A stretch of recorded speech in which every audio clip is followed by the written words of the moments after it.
Près de 4 ans, une bande de gangsters, froidement déterminés, sème la terreur et l'inquiétude dans la population belge, et en particulier dans la région francophone du Brabant wallon.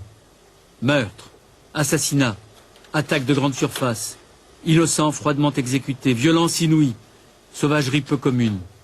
Tel est le tragique bilan de ceux qu'on appelle aujourd'hui les tueurs fous du Brabant wallon.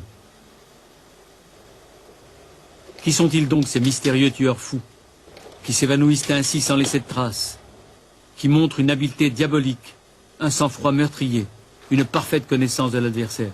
Je veux dire la gendarmerie, la police, la justice. Aujourd'hui, la police et la justice ne peuvent rendre de réponse.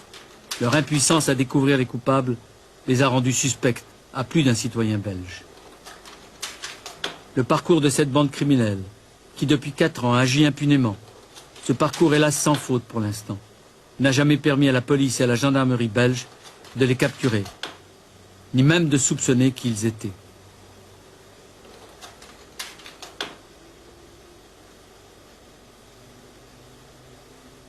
« 28 morts, des dizaines de blessés, et tout cela sans mobile apparent. »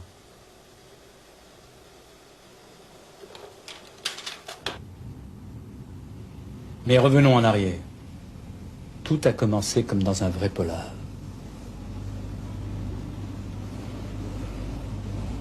Ce 30 septembre 1982, il était 10h30 du matin, un jour comme les autres. Un jour dont on n'attend rien. Rien de spécial.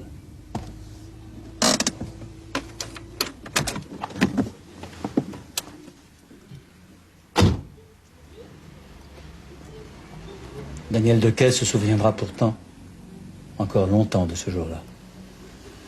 Il était occupé avec 2 clients lorsqu'à travers la vitrine, je vois arriver une personne avec sa main dans sa poche qui arrive vers le magasin, rapidement, qui rentre directement, se dirige vers moi, me met un pistolet dans la figure en me disant « on ne bouge plus ». Il avait sa main dans sa poche, il m'a surpris, je suis toujours allergique aux personnes qui ont leurs mains dans leur poche, mais ça a été très vite.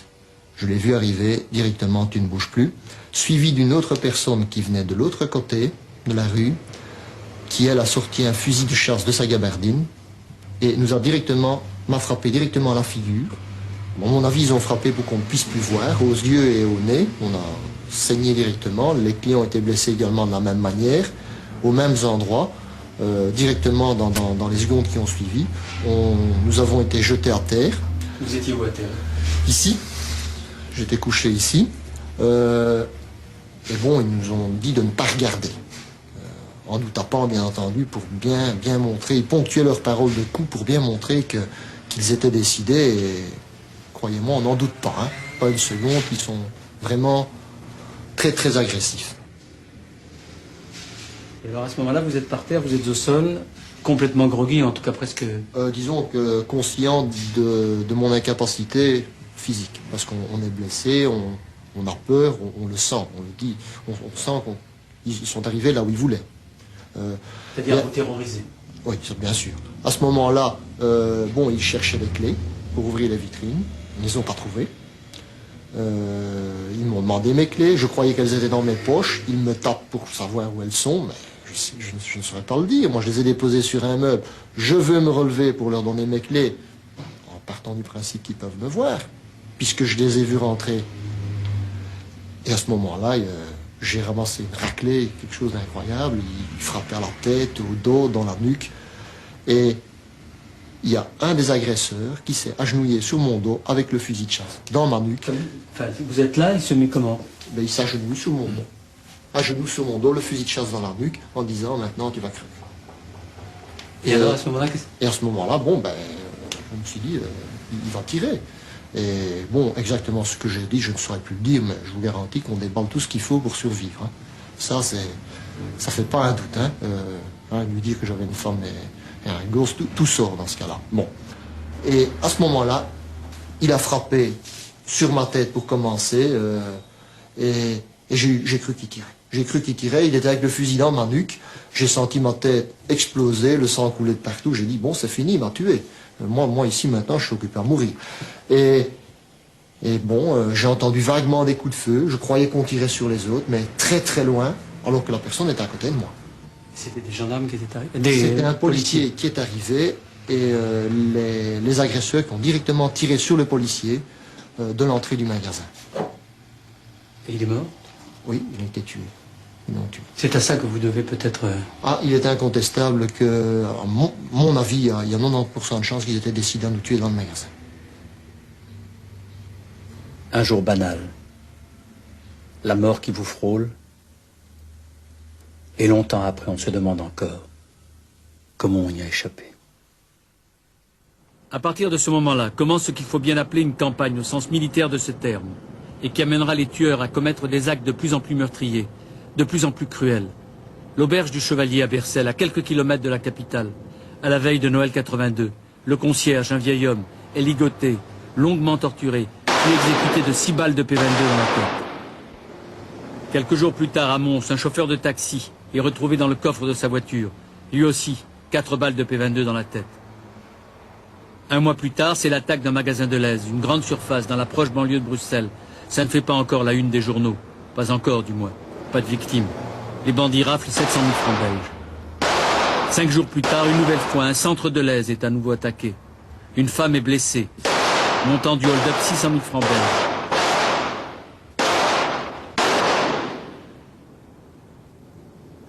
Désormais, à cause de leur manière d'agir, de leur froide détermination dans l'action et de la terreur qu'ils sèment, on les appellera les tueurs fous du Brabant wallon.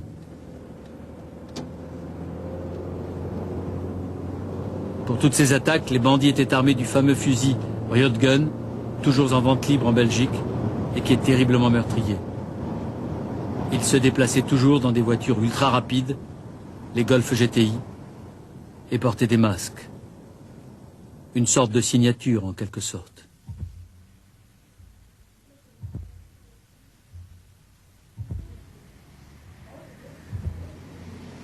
C'étaient des masques pareils à ceux-ci.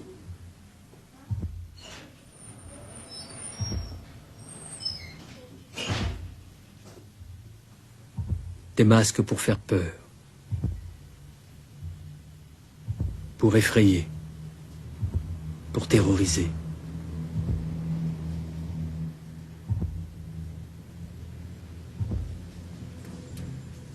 Pour se dissimuler aussi, bien sûr, mais d'abord faire peur.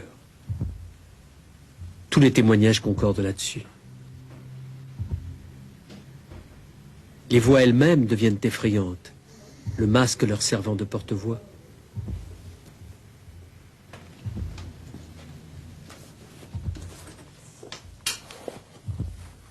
Mais le port d'un masque ne suffit pas pour faire peur. On peut rire d'un masque, aussi effrayant soit-il, sauf si l'homme masqué tient entre ses mains un Riot Gun, cette arme terriblement meurtrière.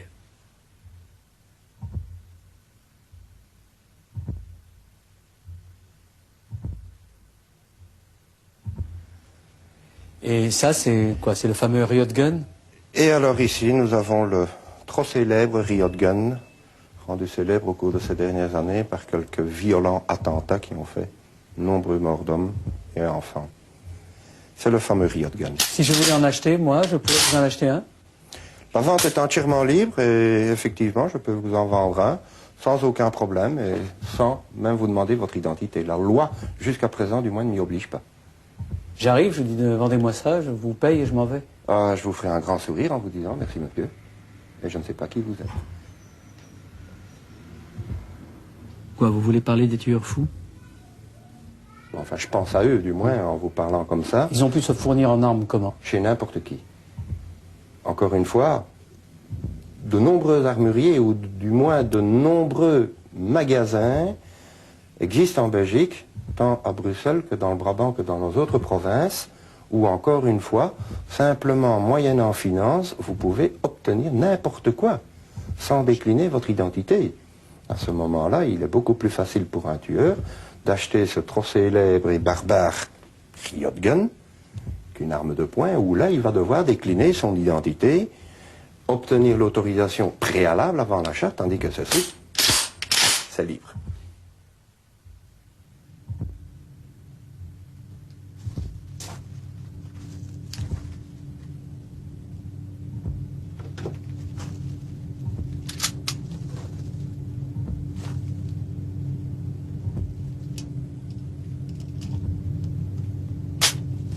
Tamise, près d'Anvers. Usine Wittok van Ledegem. Tunnel d'essai des tissus pour gilets pare-balles.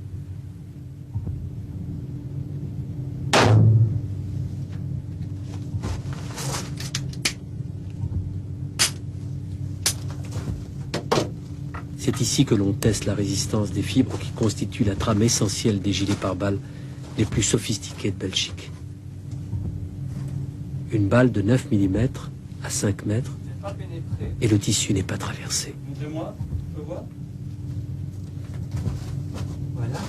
C'est ici que les tueurs viendront, une nuit de septembre 83. Oui. Voilà. Voyez-vous, le Kevlar n'est pas pénétré. On voit encore la balle de 9 mm Parabellum. Les attaques avaient cessé depuis quelques mois. La police, la gendarmerie respiraient, la justice aussi. Et puis soudain, elles reprirent d'une manière inhabituelle. Justement ici, à Tamise, dans cette usine Wittok van Ledegem. De la même manière que chez l'armurier, on s'était en quelque sorte armé pour l'offensive, ici, dans cette usine, on va trouver une protection efficace. Les gilets pare-balles les plus sophistiqués de Belgique, dont aucun service de police n'a encore bénéficié. Ce sont les tueurs fous qui les étreindront. Ils tuent le concierge, blessent grièvement sa femme et s'emparent de 6 gilets pare-balles. La panoplie d'attaque et de défense est maintenant complète. Les attaques contre les grandes surfaces vont pouvoir recommencer. 5 jours plus tard, dans la nuit du 17 au 18 septembre 1983, à Nivelles, il est 1h26 du matin. Des gangsters tentent de découper au chalumeau la porte arrière d'un magasin de la chaîne Colruyt. Le système d'alarme se déclenche. La gendarmerie est alertée. Au même moment, un couple d'automobilistes bruxellois s'arrête devant le magasin pour faire le plein d'essence de leur Mercedes. Les gangsters, gênés dans leur opération, ouvrent le feu sur M. Fouret qui est tué sur le coup. Madame de Witt est grièvement blessée et achevée sur place, à coups de revolver P22. Leurs cadavres sont sortis de la voiture et dissimulés derrière des caddies. Lorsque la voiture de gendarmerie arrive sur place, elle est prise sous un feu roulant. Un des gendarmes, grièvement blessé, est achevé d'une balle dans la tête. L'autre ne doit la vie qu'à une méprise des gangsters qui l'ont cru mort. Les gangsters s'emparent des armes des 2 gendarmes, de leurs talkie-walkies et s'enfuient. Bilan de cette tentative de cambriolage, 3 morts, 1 blessé grave.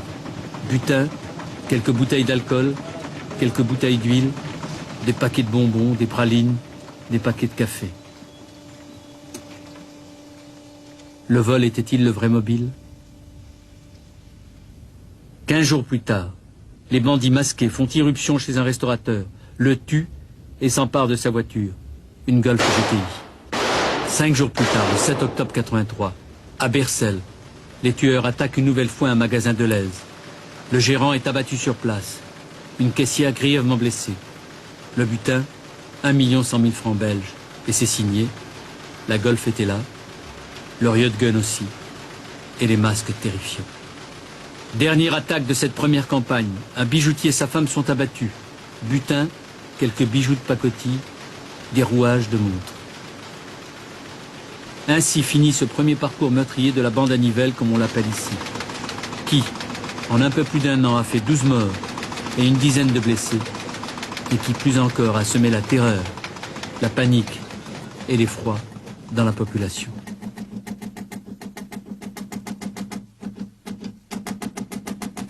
Novembre-décembre 83. Dans l'affaire des tueurs fous du Brabant wallon, la police et la gendarmerie viennent de marquer un point. La bande des tueurs est sous les verrous. 7 individus ont été arrêtés et écroués après être passés aux aveux. Tout le monde respire. On tient la bande. Du moins le croit-on. Jean-Claude Esteviénard, déjà condamné pour hold-up il y a 7 ans, en semi-liberté. Francesco Nardella, un garagiste d'origine italienne. Jean-Louis Dramex, monteur en chauffage. Robert Becker, dit Balou. Adriano Vittorio, français de Tunisie, ancien membre du SAC, le service d'action civique. Michel Baudet, monteur en échafaudage. Et Michel Cocu, ancien policier communal. Ce dernier semble être le cerveau de l'organisation. Hélas, au bout de quelques semaines, tout s'effondre. Tous se rétracteront. et seront libérés au cours de l'année 84-85. Mais l'enquête, elle, doit repartir à zéro. Lorsque soudain, en septembre 85, la bande réapparaît. Et cette réapparition est violente, brutale, folle, sans mesure. Coup sur coup, le 27 septembre, elle attaque en 2 endroits. À 20h30, un magasin de Lèze en pays wallon. Et 20 minutes plus tard, en pays flamand, un autre magasin de Lèze. 8 morts, 2 blessés graves. Butin, 800 000 francs belges. Et 5 semaines plus tard, la même violence brutale éclate dans un de Lèze. Et c'est encore 8 morts et des blessés graves. Et puis surtout, cette violence folle, aveugle, qui sème l'épouvante. L'arme à la hanche, les bandits traversent le parking. Un enfant de 12 ans négligemment appuyé à son vélo est froidement abattu. Une caissière ne parvient pas à ouvrir sa caisse, froidement abattu. Un client crie son effroi, il est froidement abattu. Un gardien est lui aussi abattu. 2 enfants pris de peur se réfugient derrière des présentoirs des bandes dessinées, abattus sans hésitation. Dehors, un jeune homme colle des affiches, il est de dos, il ne voit rien. Et pourtant il est froidement abattu. La Belgique tout entière est en état de choc. L'inquiétude est à son comble. La colère aussi. Mais est-on simplement en présence d'une bande de truands plus charpentée que les autres? Plus meurtrière, mais tout de même une bande de gangsters? Ce serait plus rassurant. Des truands et rien d'autre. C'est ce que pense le procureur du roi de Nivelles, pour qui l'enquête s'avère difficile. Le premier cercle à quoi tout nous invite, selon lui, c'est le cercle du banditisme traditionnel. Les auteurs de ces agressions sont des prédateurs, et je ne crois pas qu'il faut y voir ni du terrorisme, ni des mouvements d'extrémisme politique. Ni même du racket. On a parlé de racket à propos de Deleuze. Nous avons vérifié, n'est-ce pas, et je peux vous dire que, sans trahir encore une fois le secret de l'instruction, que ce n'est pas du racket, c'est une délinquance de prédateurs. Prédateurs, pillards, hommes vivant de butin et de rapine. La motivation, c'est l'argent. La motivation est l'argent. Je n'en vois raisonnablement pas d'autre. C'est le mobile, à votre avis? C'est le mobile. C'est le mobile. C'est le mobile. Ce sont des truands. Pas de... Ce n'est que du gangstérisme. Plus, je pense que ce n'est que du gangstérisme. Je le pense. Entre... Quelle autre hypothèse envisager? Vous savez qu'on en a envisagé plusieurs. On a parlé d'une forme de terrorisme. Mais... personnellement, je n'y crois pas. Je n'y crois pas. Parce que le terrorisme a toujours, tout au moins dans nos contrées, a toujours en arrière-pensée une volonté de changer de société, de construire une société meilleure. C'est ce qu'ils vous disent. C'est ce qu'ils vous disent. Mais vraiment, est-ce qu'on peut imaginer de construire une société nouvelle et qui soit plus juste sur le cadavre d'enfants de 10 ans, de 12 ans?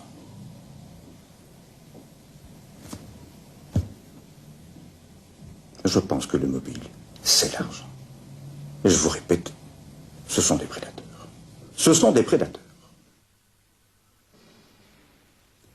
Ce cercle du banditisme traditionnel s'est révélé trop étroit, insuffisant. Aujourd'hui, où en est-on? 4 ans après le début des tueries, on ne sait toujours rien. On n'a aucun indice, aucune trace, aucun visage. Les gangsters, c'est ce vide, ce néant, cette image en creux où peuvent s'inscrire toutes les peurs, tous les fantasmes. Trop de contradictions, trop d'ombres, trop d'incertitudes continuent de subsister. Les méthodes d'attaque, de repli, le butin en général dérisoire, la folie meurtrière, tout incline à penser que nous n'avons pas affaire à un type de criminalité traditionnelle. Entre toutes ces attaques, assassinats d'individus isolés ou bien tueries collectives des magasins de Lèze, il y a un point commun. Ce sont les mêmes armes qui ont tiré, les mêmes calibres qui ont servi, les mêmes griffures sur les extracteurs, les mêmes douilles. Alors, une seule et même bande? Et d'abord, qui sont-ils, eux qui n'ont jamais laissé un seul blessé sur le terrain? Et d'où viennent-ils? Pas du milieu traditionnel, semble-t-il.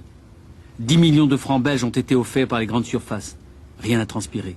Le milieu bruxellois s'est mis en quatre pour aider la police. Tout ce déploiement de force et contrôles incessants gênait le petit monde des trafiquants, des proxénètes, des maisons de jeu. Et pourtant rien n'a filtré. René Aquin, journaliste au grand quotidien bruxellois Le Soir, est un de ceux qui en Belgique connaissent le mieux les dessous de cette ténébreuse affaire. Qu'est-ce qu'on doit trouver là-dessous, concrètement? Quand on décrit une des dernières attaques de la bande des tueurs, comme les premières d'ailleurs, celles pour lesquelles nous avons pas mal de témoins, on s'aperçoit que ces gens n'avancent pas dans n'importe quel ordre, n'arrivent pas n'importe comment et ne partent pas n'importe comment. Ils arrivent avec un homme qui se pointe vers l'objectif, couvert par un autre à l'arrière et couvert par un troisième resté à proximité de la voiture. Cette tactique est utilisée par pas mal d'unités militaires ou de gendarmerie ou de police, mais généralement, au lieu d'utiliser 3 hommes, on utilise 3 sections. C'est donc ici une tactique réduite de quelque chose qui est enseigné quelque part. En 1983, ils se pointent avec une Golf volée 15 jours plus tôt sur le restaurant des Trois Canards lorsqu'ils ont abattu le patron sur son parking. Cette Golf est aménagée à l'intérieur. 2 hommes s'avancent vers le Deleuze, le troisième reste planqué derrière la Golf, il les couvre. Les 2 hommes se dirigent vers un étudiant en médecine qui termine ses vacances et qui, pour se faire un peu d'argent de poche, ramasse les caddies. Ils le mettent à genoux et ils le traînent à genoux à l'intérieur du magasin. Un riot gun, le canon d'un riot gun dans la nuque. De caisse en caisse, le bandit, masqué, avec son chapeau, va ramasser l'argent de caisse en caisse, mais c'est vraiment de la monnaie. Entraînant l'étudiant, toujours. Entraînant devant lui l'étudiant avec le canon dans la nuque, et pendant ce temps-là, le second, qui est arrivé avec lui, va se diriger vers le bureau du directeur du Deleuze avec simplement une hache. Et il va sectionner à la hache tous les fils de téléphone qu'il trouve. On va faire ainsi toutes les caisses du Deleuze. Et à un moment donné, entre 2 caisses, arrive le gérant du Deleuze qui se demande ce qui se passe, se précipite devant l'étudiant, il regarde le bandit et l'autre lève simplement son fusil, tire un coup de feu, tue net le gérant et l'explosion de la balle, les ballettes, vont blesser 2 caissières dans l'enfilade. Quand cet étudiant a raconté ces choses, il a dit très explicitement, il a décrit très explicitement la lenteur avec laquelle ces gens progressaient. Et on retrouve dans les témoignages des attaques des Deleuze à Brennes, à Overijse et à Alost l'année dernière, la même technique. Une fois qu'ils ont semé la terreur, on ne peut pas dire une fois qu'ils ont pillé le magasin, parce qu'ils s'en vont avec quelques centaines de milliers de francs belges, je ne sais rien du tout. Une fois qu'ils ont semé la terreur et qu'ils laissent derrière eux des morts, ils se replient vers la voiture, toujours avec ce système d'avance et de protection arrière, et puis ils partent. Ils partent avec, dans le haillon arrière, un des 3 tireurs, qui continue à ferrailler sur quiconque bouge. Et chaque fois qu'il tire, et on est en mouvement, avec des tirs à la hanche, chaque fois qu'il tire en mouvement et dans l'obscurité, il fait mouche. Mon père se serait rendu compte de ce qui s'est passé, et je crois qu'il a dû courir vers sa voiture parce qu'il est mort avec ses clés en main. Il a dû courir vers sa voiture pour appeler au secours parce qu'il y avait un téléphone dans la voiture. Et à mon avis, c'est le fait qu'il ait couru qui a attiré probablement l'attention d'un des tueurs. Et comme apparemment ils sont entraînés à tirer sur tout ce qui bouge, ben ils l'ont pas raté. Cette tactique, elle n'est pas improvisée. Elle a été répétée à plusieurs reprises. C'est aussi, pour nous, une forme de signature. Et elle fait penser à quoi, cette tactique? Elle fait penser à ce qu'on apprend dans les armées, à des commandos spéciaux, dans les polices, dans les grands corps de police, à des commandos, notamment à ces commandos qui ont été formés depuis une quinzaine d'années en Europe pour lutter contre les prises d'otages, contre le terrorisme. La première situation est une situation de prise d'otage, donc c'est une situation que tu dois prendre tout à fait calmement, posément, à battre à coup sûr. Quand tu touches la cible tombe, quand la situation est résolue, tu passes à la suivante et ainsi de suite. Chacun s'entraîne à sa manière pour relever le défi lancé par les tueurs fous. Ici, à Liège, au stand de tir de la police Le plus judiciaire. rapidement possible, c'est contre le chrono. Il y a des cibles à tirer, des cibles à ne pas tirer. Ok? Qu'est-ce que tu as dans ton arme pour le moment? C'est du boulot. C'est ça. Tu es prêt? Ok, ça va. On y va.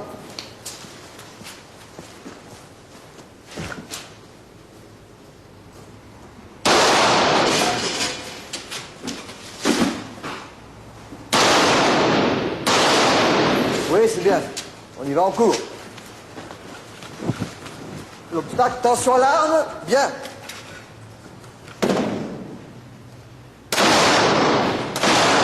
Oui. Jean, vous tu sautes.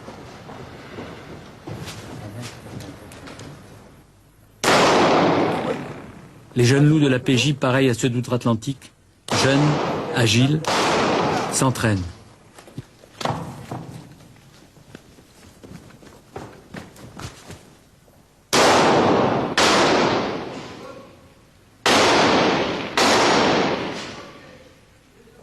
Et puis ces tactiques, elles sont enseignées également aux États-Unis et dans d'autres pays, parmi lesquels la Belgique, dans des clubs de tir sportifs. Et on appelle cette pratique de tir le tir pratique. Précisément parce que c'est autre chose que simplement faire mouche sur une cible, faire une rose.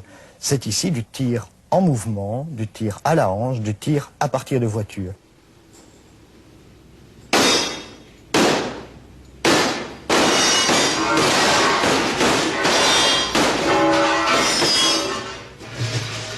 Ces tireurs, il y en a combien sur le territoire belge? Environ 2500, 3000, et certains vont même jusqu'à dire qu'il y en aurait 4000 en Belgique. Alors brusquement, quand on voit la situation du pays au niveau de l'organisation de ces clubs de tir sportifs, on est pris brusquement d'un frisson à cause de la bande du Brabant wallon. On se dit, tiens, notre gendarmerie a quelques unités de tireurs d'élite, les polices communales en ont très très peu, la police judiciaire a quelques tireurs d'élite, et dans le pays, il y aurait donc peut-être 4000 civils appartenant à des clubs divers, représentés au sein de fédérations internationales, qu'on pourrait, et c'est ici que le frisson court dans le dos, qu'on pourrait peut-être un matin décider de lever. Et on aurait ainsi une armée formée exclusivement de tireurs de tir pratique. C'est quelque chose d'effrayant. Il est évident que ceux qui vont de temps en temps s'exercer à cet entraînement au tir ne sont pas les tueurs du Brabant.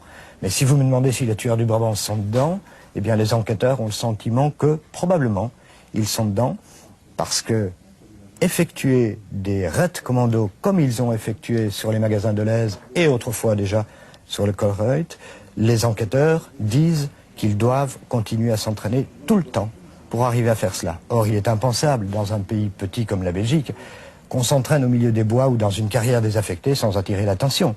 Le meilleur endroit pour s'entraîner, c'est là où d'autres s'entraînent. On ne fait pas de bruit, on fait le bruit au milieu des autres.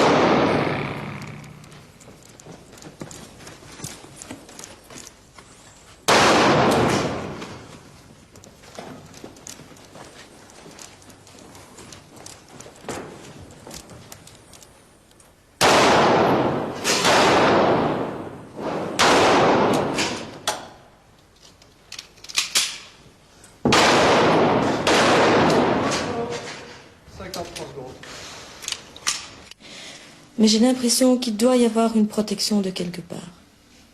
Protection de qui? Les tueurs? Pour les tueurs, oui. C'est grave, ça. Oui, c'est très grave. Je sais très bien que c'est grave. Mais ce qui était le plus révoltant pour nous aussi, c'est 6 semaines après les hold-up d'Overijse et de Braine-l'Alleud, il y a eu Alost. Et Alost, ils étaient sur le point de pouvoir les avoir. Ne fût-ce qu'en tirer un, ne fût-ce qu'en blesser un. Ou à la limite en arrêter un. Rien. Ils sont partis. Mais les gendarmes étaient là? Oui, il y avait des gendarmes qui étaient là. Je crois qu'ils n'étaient que 2 dans un combi. Et ils ont été surpris par l'attaque et eux-mêmes se sont couchés à terre. Vous avez eu peur? Peur ou mal entraînés. Ils ne sont pas intervenus? Non. Non, ils se sont couchés à terre. La police communale, elle aussi, s'entraîne comme la PJ.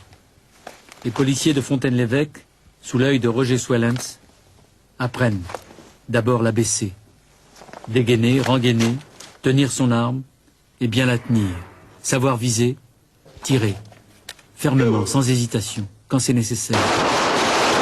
Avoir un esprit de décision à décourager l'adversaire. Ici, dans une usine désaffectée, sous la direction d'un instructeur civil, là-bas, au fond, à gauche. Go!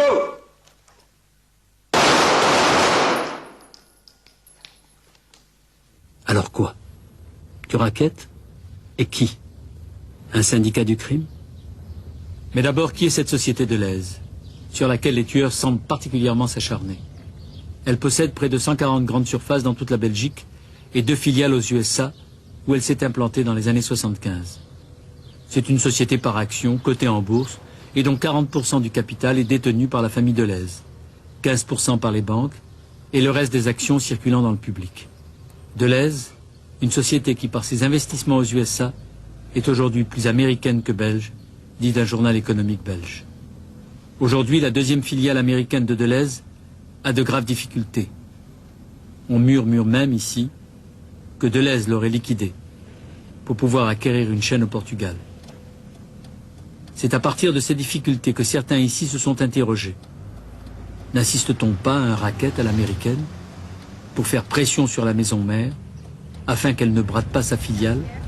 Des syndicalistes américains sont venus ici à Bruxelles pour faire pression sur le conseil d'administration afin d'éviter des licenciements massifs aux USA. Sans résultat, semble-t-il. On dit aussi que ce sont les partenaires américains de la société Deleuze, furieux de se voir lâchés dans de telles conditions, qui auraient fait pression de cette manière. Tout ceci est invérifiable. Et l'attitude de la direction générale est un refus net et courtois de communiquer avec qui que ce soit.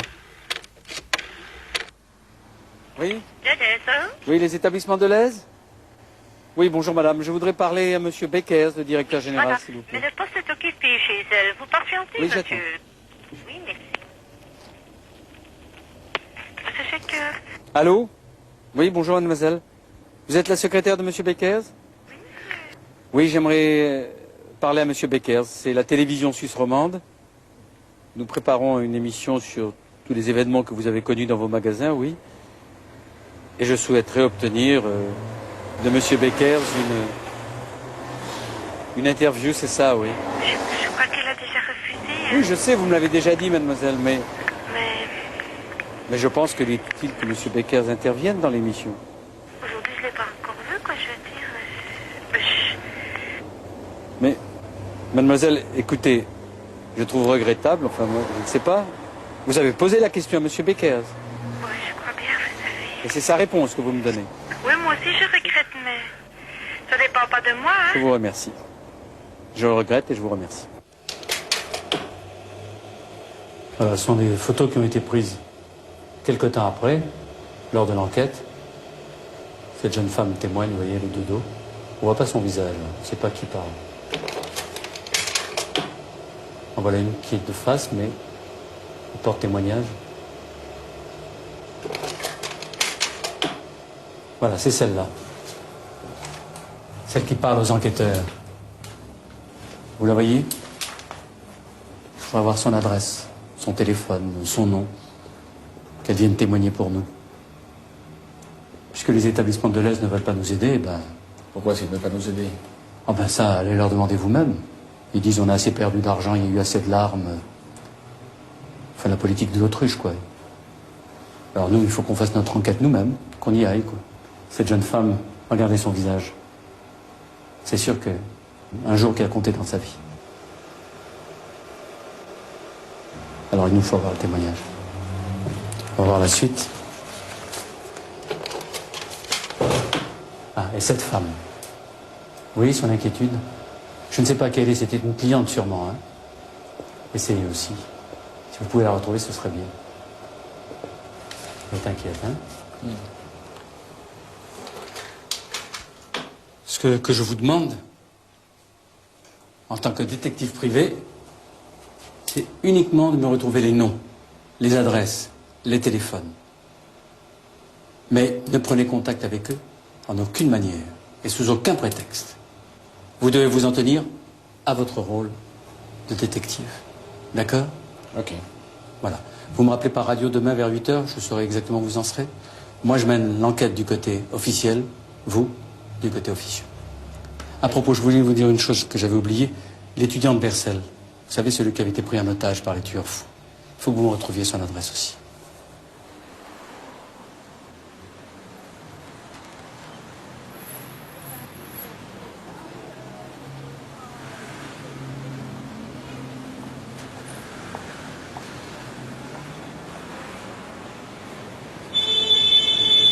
Pardon monsieur, c'est quel numéro ici Vous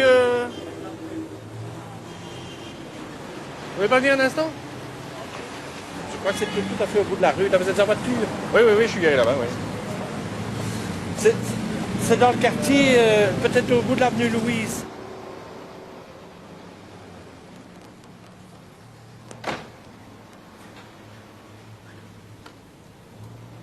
Patrick appelle Paul. Oui. Écoutez, je suis vraiment désolé, je sors de chez elle, elle ne veut pas parler.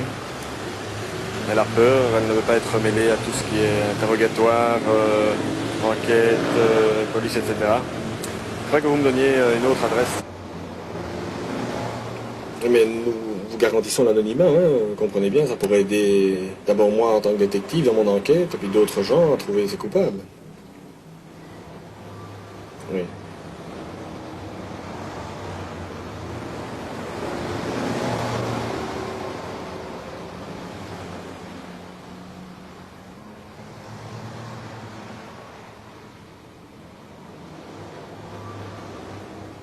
Impossible de retrouver étudiant de Bercel, a dû quitter la région.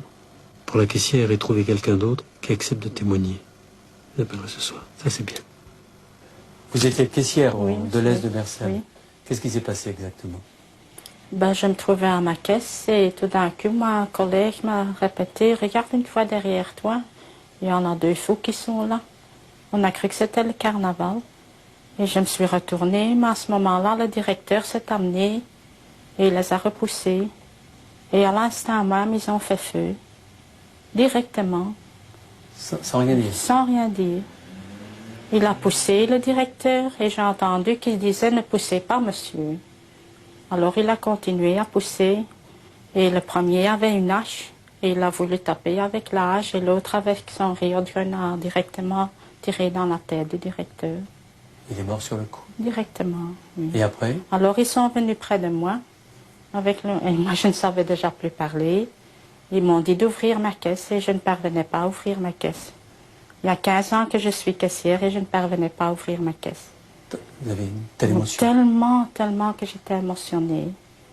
Alors il y a une petite caissière plus loin qui s'est mise à crier de voir le directeur par terre et l'autre, une collègue qui était encore à côté de moi, m'a dit « Allez, commence à courir ». Et j'ai pris tous les risques. Je me suis encourue pendant qu'ils étaient à côté de moi. Vous êtes enfui? Oui, je me suis enfuie. Ils n'ont pas tiré sur vous? Non. Leur masque était comment? C'était des personnages. Comme des masques de carnaval? Oui, non, des personnalités. Ah bon, c'est-à-dire quoi? Oui, comme Giscard d'Estaing et tout ça, vraiment des personnalités. Ils étaient grands? Ils étaient... Très grands, très grands. Ils étaient combien alors? À 3. À 3. À 3. Ils avaient pris un garçon, celui qui faisait les charrettes, ils avaient pris comme otage.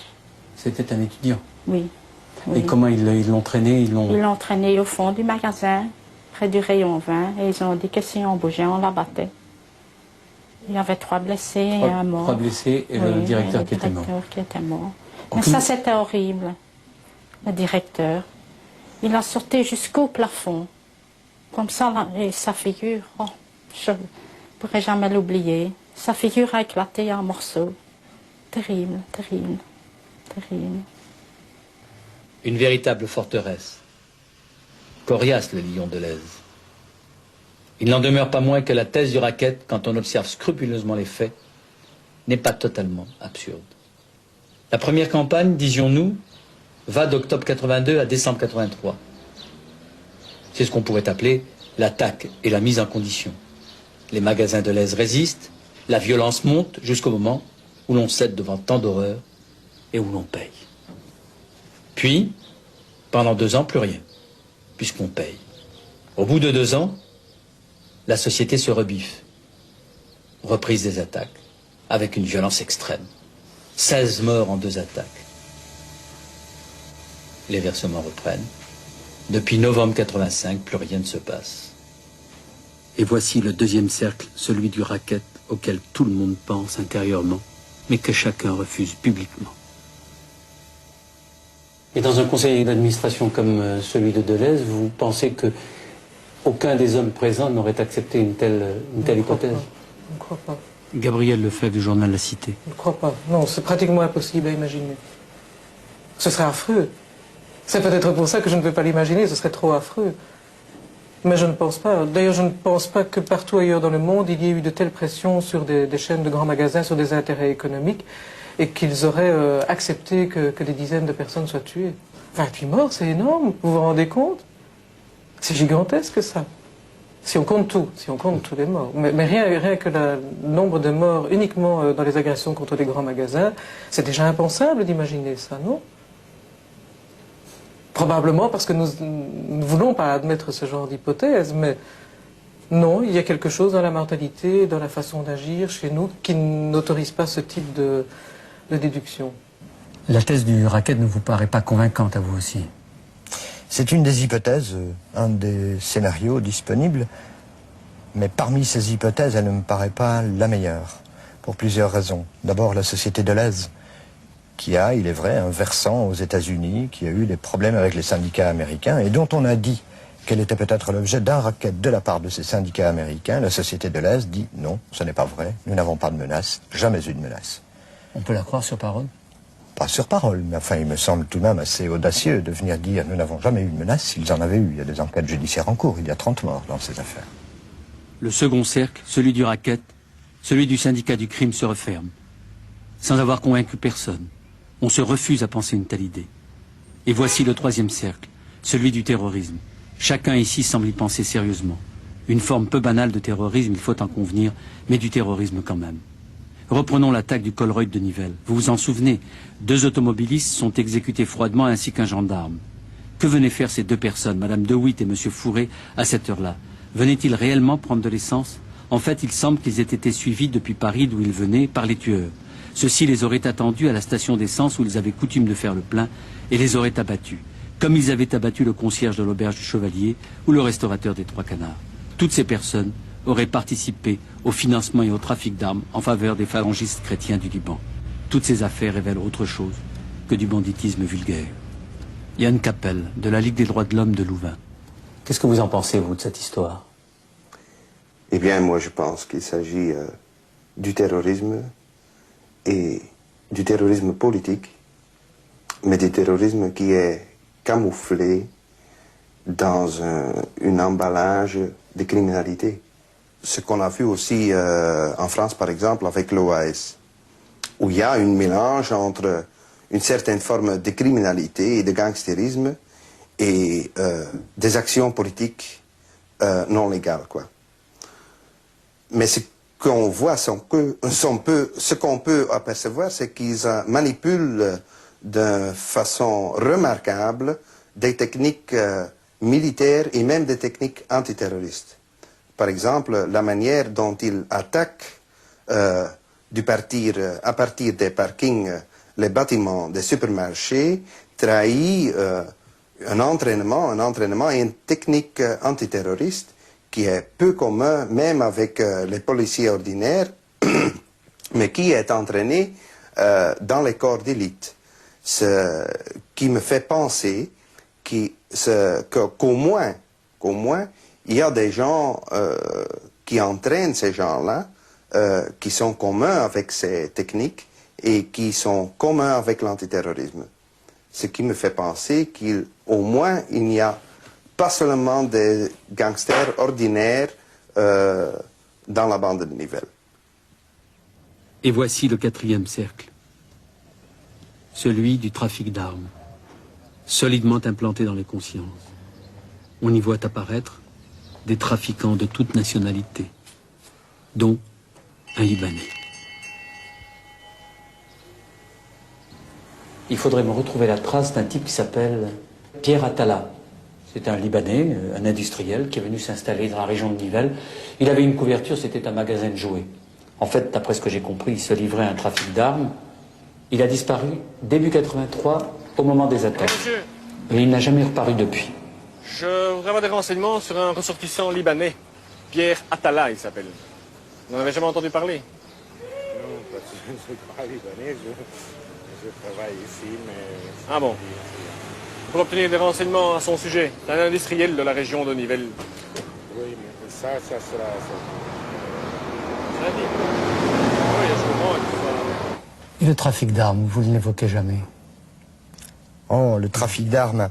dans cette affaire. C'est une chose. Ici, C'est un il y a- scénario disponible ou pas? C'est un scénario disponible, oui. Pourquoi?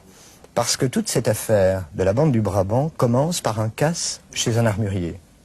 Et chez cet armurier, en 1982, c'était à Wavre, on s'aperçoit que cet armurier était en contact avec différentes personnes, belges et étrangères, dans le but de fabriquer en série et de livrer des atténuateurs de son, des silencieux, adaptables sur mitraillette.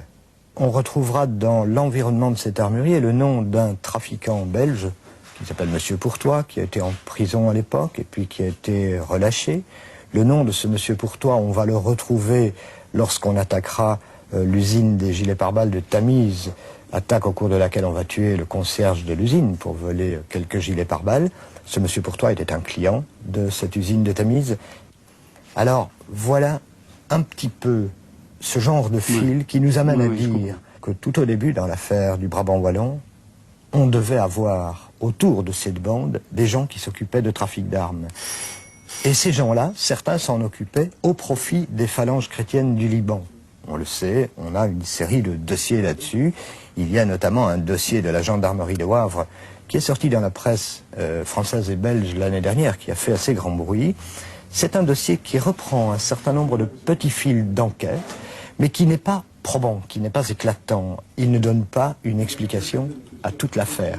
Il donne simplement l'impression très nette que des gens qui ont touché au trafic d'armes ont également touché au Brabant wallon. Cette année-là, 1981-1982, à la suite d'une série d'incidents qui avaient touché la gendarmerie, parmi lesquels une bombe dans une voiture de la gendarmerie, le déclenchement d'un tir de nuit contre un officier de la gendarmerie et à la fin de l'année, le vol des armes du groupe Diane, on avait donc volé 15 éclairs Koch dont on n'a jamais revu la trace, ni des mitraillettes, ni des autres armes volées cette nuit-là. Et on la retrouve. Et on en retrouve une lors des 3 dernières tueries dans les Deleuze de Brennes, Overijs et Alost. Des témoins décrivent un des tueurs armé d'une mitraillette très curieuse avec une crosse au centre de laquelle se trouve une petite plaquette métallique. C'est une mitraillette assez rare qui est fabriquée en Allemagne, qui s'appelle Éclair Koch et qui est vendue au compte-gouttes principalement à des commandos d'intervention antiterroriste dans le monde. Et c'est la seule mitraillette qui possède cette plaquette au centre de la crosse. Cette mitraillette ne paraît pas avoir tiré dans le Brabant wallon, elle paraît simplement avoir servi, elle armait un des tueurs. Dites-moi, comment peut-on voler des armes au groupe Diane, qui est le groupe le plus sophistiqué? Oh. Vous me posez une question à laquelle le général, chef de corps de la gendarmerie, aurait difficile à répondre lui-même, puisque cette année-là, en 1981, on venait de remplacer à l'intérieur de l'état-major, à l'intérieur de la légion mobile de la gendarmerie, tous les dispositifs de sécurité. On venait d'introduire des cartes magnétiques, des passes, des gardes spéciales, etc. Ces armes se trouvaient au 3e étage, dans un parking, au 3e étage d'un immeuble qui était l'immeuble le mieux gardé de Belgique. Dans le courant du week-end du Nouvel An 1981-1982, personne n'a rien vu sinon une sentinelle se trouvant au corps de garde de cette immense caserne au cœur de Bruxelles, qui se souvient que dans la nuit, une voiture de la gendarmerie est sortie de la caserne avec 4 gendarmes à bord. Et apparemment pour la sentinelle, c'était probablement des officiers. Et c'est bien cette voiture, une Mazda, qui emportait les armes volées au 3e étage. Et cette Mazda était une voiture de la gendarmerie. On l'a retrouvée quelques kilomètres plus loin, quelques jours plus tard. Alors comment peut-on voler des armes? Eh bien, la réponse de la plupart des officiers de gendarmerie aujourd'hui et de la plupart des enquêteurs en général, c'est bien cette réponse que les journalistes donnaient déjà il y a 5 ans. Ces armes ont certainement été volées, soit par des gendarmes ou avec la complicité de gendarmes. La question reste posée de savoir, mais à quoi ont-elles servi ou à quoi devaient-elles servir? On n'en sait rien. Mais aujourd'hui, on se demande si quelque part, l'une ou l'autre de ces armes n'a pas servi en Brabant wallon. La gendarmerie, par l'importance de ses effectifs, 18 000 hommes, solidement implantés sur l'ensemble du territoire, joue un rôle considérable dans la vie du pays. 1-0 commune. Oui, Dara pour 1-0 sur place gare centrale, over. Roger, vous jetez un coup d'œil donc et voir quelles sont les intentions du personnel. Pas de provocation évidemment, puisque c'est la fin de la grève en principe. Elle est la seule force de police nationale, fortement hiérarchisée et sous commandement unifié, dépendant lui-même de 3 ministères, la justice, l'intérieur et la défense. Garantie de démocratie, disent les uns. Source de conflits, pensent les autres. Les autres polices, qu'elles soient judiciaires ou communales, ont un pouvoir d'intervention plus restreint. Les unes, la judiciaire dépendant des différents parquets, les autres, la police communale, nommée par le bourgmestre et relevant de son autorité. Appartenir à la gendarmerie donne de ce fait à chaque gendarme le sentiment d'appartenir à une unité d'élite. Aujourd'hui, beaucoup s'interrogent sur la place qu'elle occupe dans la vie du pays. Une quantité d'affaires non élucidées, où elle est plus ou moins impliquée, comme le rappelait René Aquin, suscite une légitime inquiétude dont le député socialiste flamand Luc van den Bosch se fait ici l'écho. La gendarmerie est devenue tellement grande et importante en Belgique qu'elle n'est plus contrôlable. Elle n'est pas contrôlée par les 3 ministres responsables. Et puis, le Parlement, pendant longtemps, ne s'est pas intéressé du problème et n'en a pas débattu, vraiment pas. C'est une puissance dans la puissance belge. C'est devenu une puissance en sur soi. elle-même, en soi. Lorsqu'on dit, bon, on a entendu beaucoup de choses à propos de la gendarmerie, en particulier qu'elle était traversée de courants, disons, en tout cas assez curieux. Qu'est-ce que vous en pensez? Ah, je n'en pense rien, mais j'en suis certain, moi. C'est-à-dire?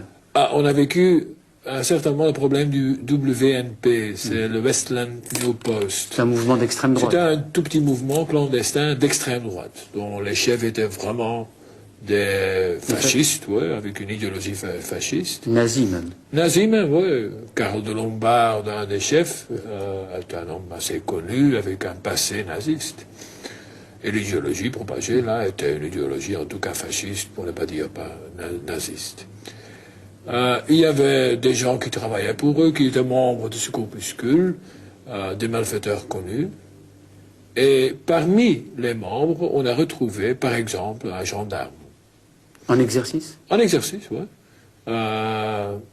Et le type est encore gendarme pour le moment, même que, après des questions que j'ai posées, le ministre a fait commencer la procédure pour l'expulser. Mais on ne fait pas trop de hâte, non. Mais c'était donc un type qui dit à tout le monde qu'il est d'extrême droite, etc. Et c'est pas le seul.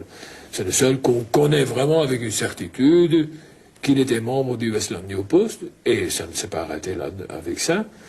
On a maintenant un nouveau corpuscule qu'on connaît, ce sont les membres du Graal, et là de nouveau, le même Barbet, pour citer le nom, réapparaît. Un seul gendarme ne fait pas la gendarmerie. Oui, ne fait pas la gendarmerie. Oui, ça c'est vrai, mais le problème de la gendarmerie n'est pas ce seul gendarme, ni vraiment le problème de l'extrême droite pour le moment au sein de la gendarmerie. Le problème, c'est le fait que la gendarmerie est devenue incontrôlable et que le monde politique ne contrôle plus la gendarmerie. Le monde politique, à un certain moment, a abdiqué, n'a plus rien dit ni discuté du problème de la police. Et à ce moment-là, qu'est-ce que vous voulez? Il y a un vide du pouvoir, et ce vide se remplit. Et avec un corps national comme la gendarmerie, 18 000 de gendarmes, il se remplit de gendarmes. Avec une tête intelligente, je vous assure, là, les colonels, etc., ne sont pas des imbéciles, sont des types assez intelligents. Donc, eux, ils ont rempli le vide. Le vide, bah, c'est, pour ainsi dire... c'est le principe des vases communicantes. C'est normal, oui, des vases communicantes. Ouais.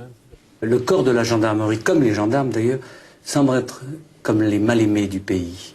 Colonel De Bruyne. C'est à cause de leur puissance. De l'état-major. Puissance, je crois crois que la gendarmerie se situe quand même dans un état démocratique. Je crois que nous devons en être fiers. Et à ce moment-là, il n'y a pas de puissance d'une force de police par rapport à l'ensemble de la population. Il est bien évident que, ne fût-ce que par nos missions de maintien de l'ordre, nous n'avons pas toujours le très beau rôle à jouer. Et de ce côté-là, bien sûr, nous sommes les mal aimés, c'est assez évident.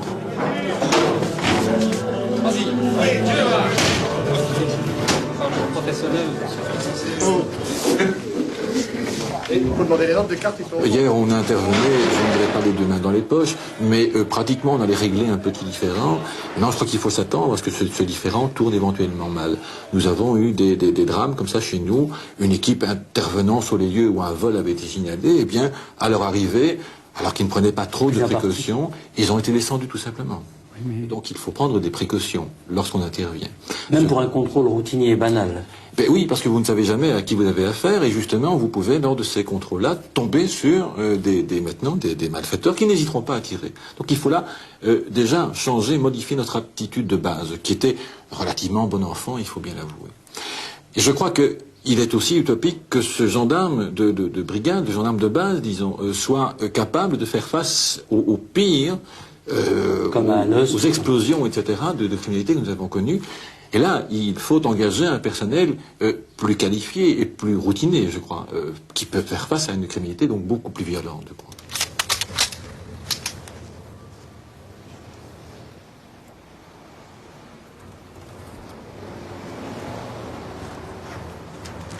Fermez la porte de votre jambe droite. Le rêve de tout gendarme, c'est de pouvoir arrêter les tueurs fous, comme ici à l'exercice, avec autant de sang-froid, autant de maîtrise. Sur votre droite. Vous tournez sur vous-même. Encore un demi-tour. Stop, écartez les jambes. Plus fort. À genoux. Croisez les pieds. Le pourront-ils ce jour-là? Ils s'exercent en tout cas.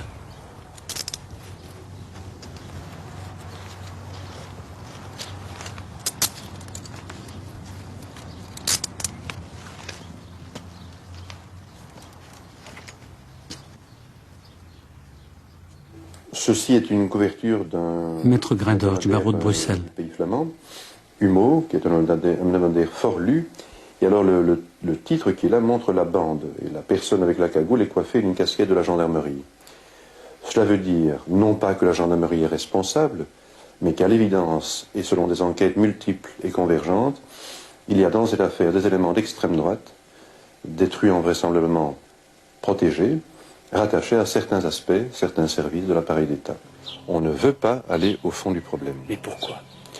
Parce que si on se rend compte que tel ou tel service de gendarmerie, d'une manière limitée, hein, j'entends bien, je ne mets pas en cause la gendarmerie dans son ensemble, sûrement pas, où certains membres des forces militaires seraient impliqués d'une manière directe ou indirecte dans ces attentats, on s'apercevrait qu'il faut mettre en cause alors des mécanismes politiques, et ça doit déranger pas mal de gens à ce moment-là. Et voici le 5e cercle, qui s'ouvre pour nous, et non des moindres, le plus politique, le plus difficile aussi, la déstabilisation de l'État. Un défi a été lancé à l'État belge, aux forces de l'ordre, à la gendarmerie, à la justice. Mais est-ce seulement par un petit groupe de gangsters? On en est arrivé à se dire, mon Dieu, si ça avait une autre signification.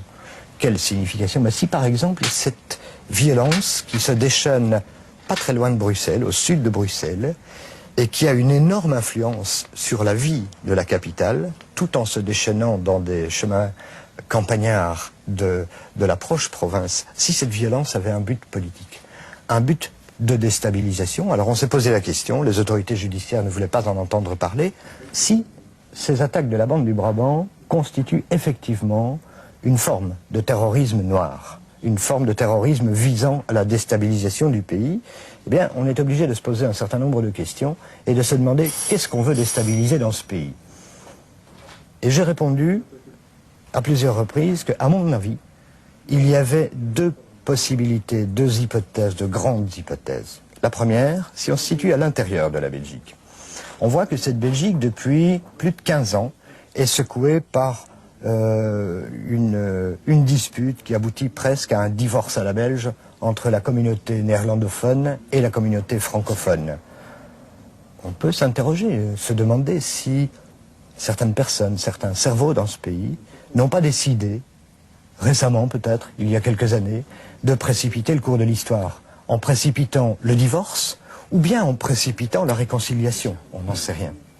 Et puis si l'on quitte ce terrain intérieur à la Belgique, et si l'on voit la Belgique un peu comme une plateforme de forage en mer du Nord, au milieu d'une Europe qui s'organise autour d'elle, puisque la Belgique est tout de même le quartier général de l'OTAN, et qu'elle est le centre des communautés européennes, avec tout ce que ça représente en matière économique, en matière politique, on peut se demander si cette Belgique, très fragile à l'intérieur, satisfait encore les partenaires.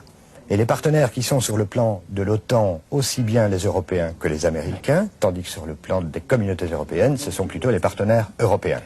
Si on ne satisfait plus les partenaires, si les partenaires estiment que nous sommes trop fragiles, on peut imaginer, vous savez, on vit à une époque tellement troublée, on l'a vu dans d'autres régions du monde que ça se pratiquait, on peut imaginer que de l'extérieur, on nous ait envoyé une forme de violence politique qui nous oblige, qui oblige nos institutions à se restructurer, à se fortifier. Et on peut, à l'inverse, imaginer que de l'extérieur, alors ce serait de l'autre côté des partenaires, il faudrait passer le rideau de fer. Alors en principe, on pourrait imaginer que face à une Belgique fragile, une Belgique fissurée, de l'autre côté, on en profite et on se dit c'est le moment de la fissurer encore plus. C'est l'état-major, c'est le centre de l'Europe, fissurons davantage. Oui, en définitive, on part d'un fait de gangstérisme banal, important, et puis par cercle concentré comme une pierre que l'on jette dans l'eau, on agrandit et on aboutit au cœur de l'État. L'État belge semble miné par une petite affaire de gangstérisme. Est-ce qu'on a le droit de faire ces extrapolations?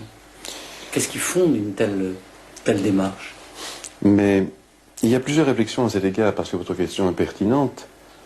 Le fait que ce gangstérisme-là est tout à fait exceptionnel, en ce sens qu'il ne vise pas l'argent. Chaque fois dans les différentes attaques, les butins sont dérisoires. Deuxièmement, on tue pour tuer, vraiment, et non pas pour se couvrir ou dans les circonstances parfois dramatiques ou malheureuses de tel hold-up, où ça tourne mal et on abat quelqu'un. On tue délibérément. Et on tue des innocents pour créer un climat de terreur. Autre réflexion, on ne trouve pas. Et jusqu'à ce jour, on ne trouve rien. Ensuite, les techniques utilisées à plusieurs reprises sont des techniques proches de milieux militaires ou de milieux paramilitaires. Alors, à qui bénéficie une telle affaire, si ce n'est à des groupes à la fois qui existent et qui sont officiellement dissous, qui souhaitent un renforcement de l'État dans ce qu'il a de dur, de répressif, de restriction des libertés, de contrôle supplémentaire, de renforcement du budget des hommes des forces de l'ordre, alors qu'on a suffisamment d'équipement, me semble-t-il. Et un des résultats concrets également, c'est que la douleur de ces pauvres gens dont les proches ont été abattus est telle que beaucoup d'entre eux, et proches d'eux, s'arment ou veulent s'armer et deviennent, ainsi que d'autres, des partisans de plus en plus résolus de l'application de la peine de mort. Et de la légitime défense. Et de la légitime défense. C'est pour ça qu'une telle... Puis voyez-vous, le fait qu'on ne trouve pas, c'est quand même l'élément qui nous inquiète le plus. Malgré une prime de 10 millions de francs belges qui était proposée par les grands magasins, si c'était les gens du milieu, mais il y a longtemps que les indiques ou certaines prostituées et d'autres auraient donné des renseignements tels qu'on aurait pu trouver, ici on ne trouve pas. Ainsi nous voici au terme de notre enquête. Elle nous a menés partout et nulle part. Beaucoup d'hypothèses, peu de pièces qui emportent l'intime conviction de l'enquêteur. Une certitude, les armes. Ce sont les mêmes armes. Le modus operandi, la même manière d'agir, mais une absence de taille, le mobile. D'où cette série d'hypothèses dont aucune ne paraît satisfaisante. Mais subsiste au cœur de chacun une immense inquiétude. L'automne reviendra, et avec lui des jours plus courts, des nuits plus longues, et aussi des jours d'angoisse et d'inquiétude. C'est à la tombée du jour qu'ils viennent, dit-on, n'est-ce pas? Entre chien et loup. Jamais expression ne fut plus adaptée. Quand reviendront-ils? À l'automne, peut-être. En hiver. Chacun ici est persuadé qu'ils reviendront. Les mystérieux tueurs fous. Voilà.